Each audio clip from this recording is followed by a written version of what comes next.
In 1993, all hell broke loose when developer id Software and publisher GT Interactive released one of the most influential video games of all time. That game's name is Doom.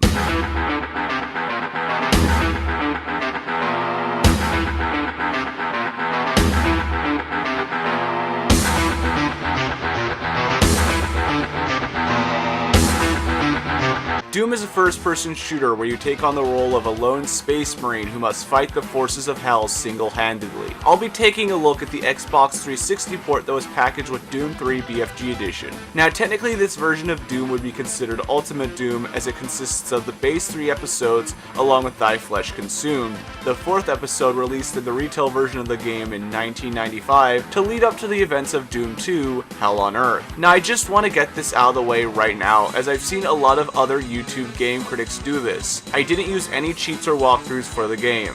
I took my time and patiently worked my way through the entirety of the game, even if it got frustrating at points. I want my reviews to be a complete opinion of the game with no modifications to the gameplay and nothing skimmed out.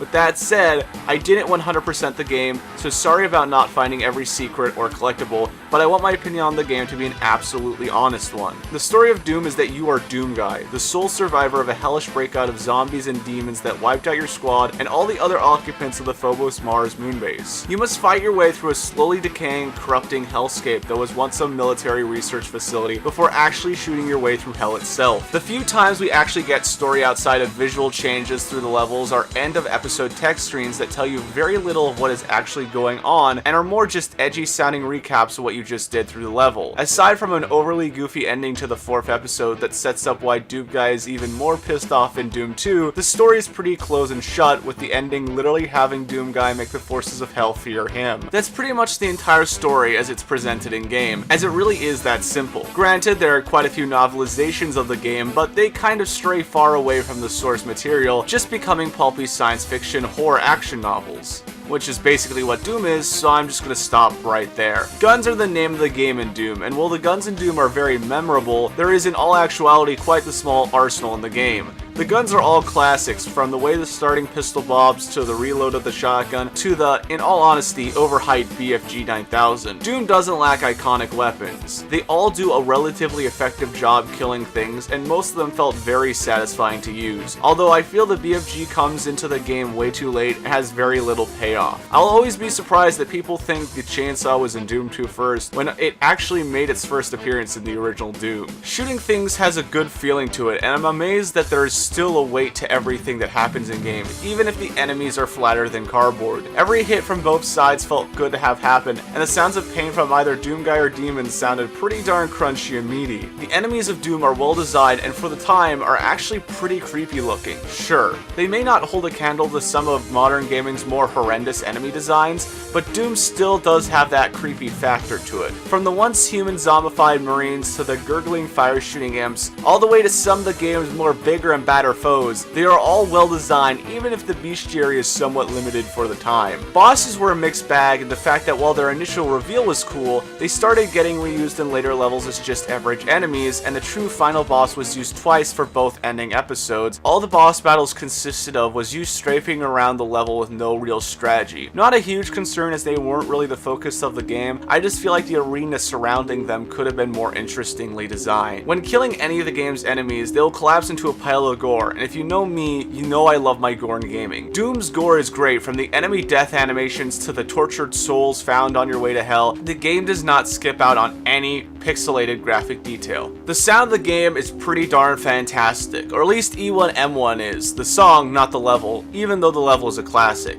The rest of the soundtrack is decently atmospheric, although it did get a bit grating while trying to find the right switch to the right door at points. The soundtrack consists of groans and crackles and demonic noises on top of MIDI metal covers and groaning beats. It ranges from great to good, with it never getting to be anywhere close to being anything I would call bad. Keycards! Of course, Doom has different colored keycards that unlock certain doors that will help you progress throughout the level. Sometimes these were easy to find, sometimes they're absolutely a pain in the back, but I guess I need to mention them since at least one person doesn't know what they are in a game like this. There are power-ups such as invisibility, invincibility, and berserk. They all have a positive and negative to keep them weighed and never feel too overpowered. I never really got the use of invisibility as enemies still attack me regardless if I attack them. Invincibility turned the screen gray and white, but it did help outline invisible enemies and of course provide its namesake. Berserk was a fun concept, but I rarely ever found myself using it as enemies could be quite crippling with how much damage they could deal at close range. I also didn't like how it turned the screen an annoying shade of red, and unlike the hazmat suit, which turned the screen green, the suit also had a useful purpose. Other than the gameplay changing power-ups, the game also included different levels of health kits and ammo pickups. These were usually pretty easy to find, and if you explore the levels more than just running around to get to the exit, you might find some hidden secrets with more powerful weapons and more equipment. You can also find a portable map with the entire level, and these were nice, but by the time I found them, I typically already uncovered around 99% of the map by myself. Now, the gameplay of Doom is some of the best examples for the time and classic FPS gaming.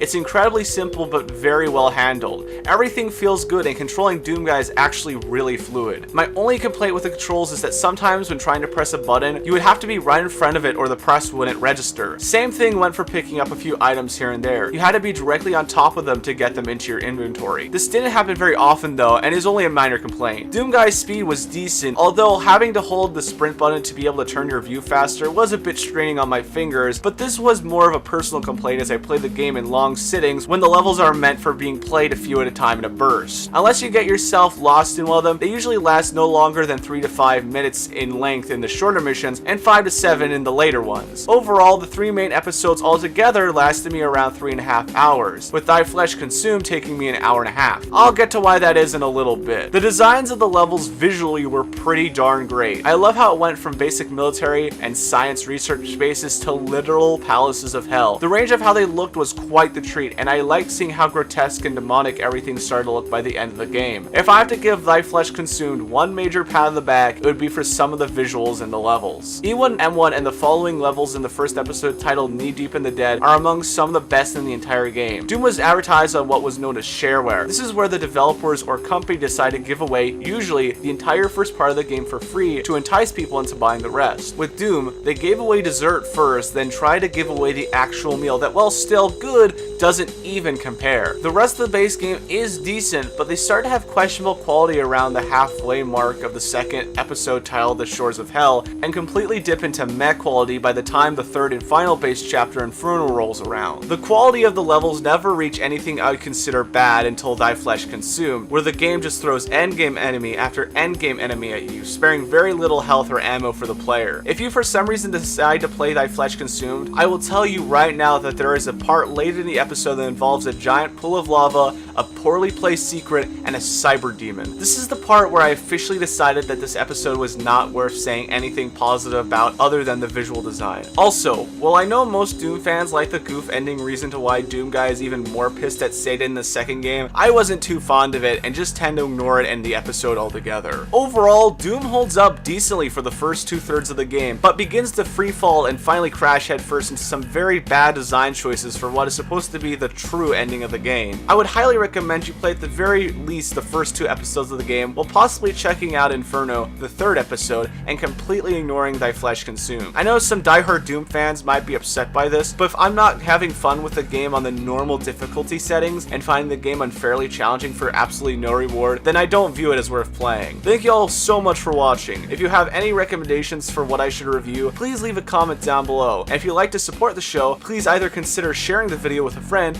or if you're able to, please check out my Patreon that is linked in the description below. Either one really helps me out. Anyway, I'll see you all next time in the next video. This is Thierry Williamson, signing off.